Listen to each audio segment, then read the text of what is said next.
Here he goes again.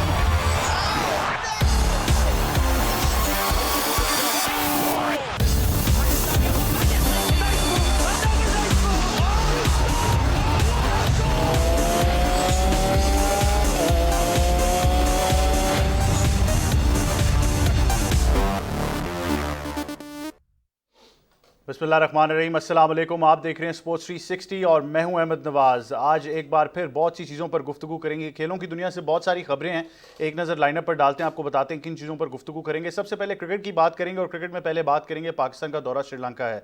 3 रोज़ा practice match का आज आखिरी दिन है। अगर आप श्रीलंकन 11 की बात करें तो बेहतरीन परफॉर्मेंस उनकी तरफ से थी। उन्होंने 8 खिलाड़ी आउट 375 रन पर अपनी इनिंग्स डिक्लेयर की, जबकि जवाब में पाकिस्तान की दूसरी इनिंग्स की बारी जारी थी। 3 रोज़ा प्रैक्टिस मैच है, आज इसका आखिरी दिन है। इसके बाद हमने ये देखना है कि 2 टेस्ट मैच की सीरीज़ गॉल में खेली जाएगी। पहला टेस्ट मैच 16 जुलाई को खेला जाएगा और उसके बाद दूसरा टेस्ट मैच 24 जुलाई को गॉल में ही खेला जाएगा। पाकिस्तान टीम की तैयारियां जारी हैं। अगर आप परफॉर्मेंसेस की बात करें तो पहली इनिंग्स में बाबर आजम ने अच्छे रन स्कोर किए, आगा सलमान ने हाफ सेंचुरी स्कोर की, अजहर अली, मोहम्मद रिजवान, इन सब ने रन स्कोर किए। और विकेट्स की बात करें तो तमाम बॉलर्स ने विकेट्स हासिल की। तो अच्छी प्रैक्टिस हो रही है और अब देखना यही है कि श्रीलंका के खिलाफ सीरीज़ में कैसा परफॉर्म करते हैं, क्योंकि श्रीलंका ने ऑस्ट्रेलिया के खिलाफ आखिरी टेस्ट मैच जीत कर सीरीज़ बराबर कर ली, लेकिन जिस तरीके से उन्होंने टेस्ट मैच जीता पाकिस्तान के लिए खतरे की घंटी है। और देखना ये है कि अब हम उनके स्पिन अटैक को कैसे टैकल करेंगे, क्योंकि प्रभात जयसूर्य ने 12 खिलाड़ियों को आउट किया मैच में और लग यही रहा है कि वो डेंजर मैन साबित हो सकते हैं। जबकि उनकी बैटिंग की अगर बात करें तो दिनेश चंदीमल, जो कि सबसे एक्सपीरियंस कैंपेनर हैं, उन्होंने डबल सेंचुरी स्कोर की।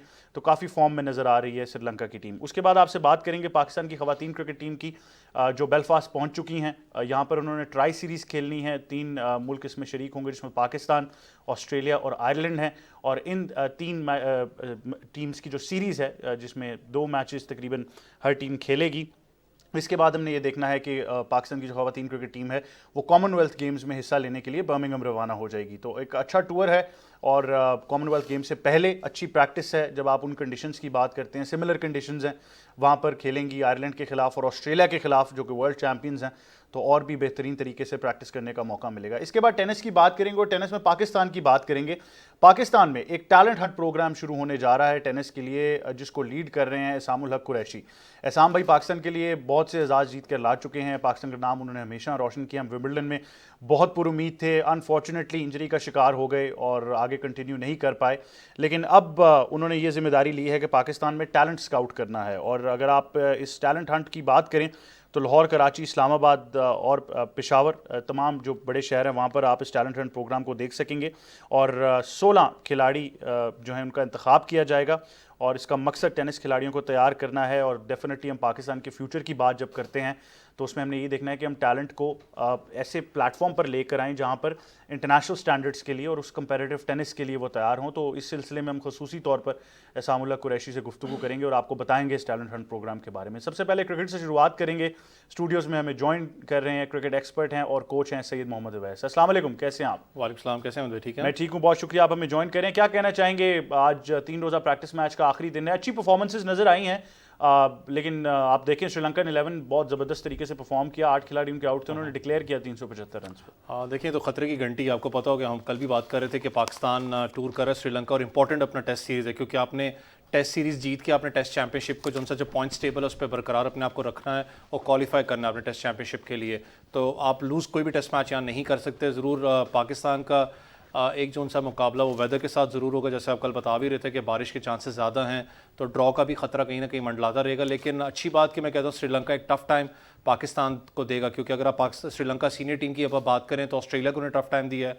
जिस तरीके से आपने जयसूर्या को देखा, 6 खिलाड़ी पहली इनिंग्स में भी आउट किए, दूसरे में भी, फिर चंदीमल का बैक इन द फॉर्म आना तो एक बड़ा एक प्लस पॉइंट है श्रीलंका के लिए, क्योंकि श्रीलंका कहीं ना कहीं, पता है आपको अहमद भाई, हम बात कर रहे थे कि मिडल ऑर्डर श्रीलंका का फ्रेजाइल है, इतना स्ट्रॉन्ग नहीं लग रहा है एज़ कम्पेयर टू पाकिस्तान, क्योंकि पाकिस्तान ने हालिया 1 साल में क्रिकेट बड़ी अच्छी खेली है। प्रैक्टिस मैच के अंदर एक अच्छी बात मुझे लगी अजहर अली की स्पेसिफिकली, क्योंकि अजहर अली पे मैं कहता हूँ इस वक्त तलवार जो सी है वो तो लटक रही होगी, क्योंकि हर कोई अजहर अली की परफॉर्मेंस पे सवालिया निशान भी उठाता रहा है। अच्छे बैट्समैन है, सीनियर कैंपेनर है, वो अब बात भी ख़त्म हो चुकी है कि वो कैप्टन थे तो जी प्रेशर था उनके ऊपर, उनकी परफॉर्मेंस उसकी वजह से अपना कंसिस्टेंट नहीं रही। लेकिन ये एक सीरीज़ बड़ी, मैं कहता हूँ उनके लिए इंपॉर्टेंट होगी, और ख़ास करके यासिर शाह के लिए ऐसा सीनियर कैंपेनर, क्योंकि अजहर अली बैटिंग के अंदर आपने लीड करना है पाकिस्तान टीम को। और क्योंकि जो पाकिस्तान का मिडल ऑर्डर की फिर मैं बात करूँ, कहीं ना कहीं आपको वो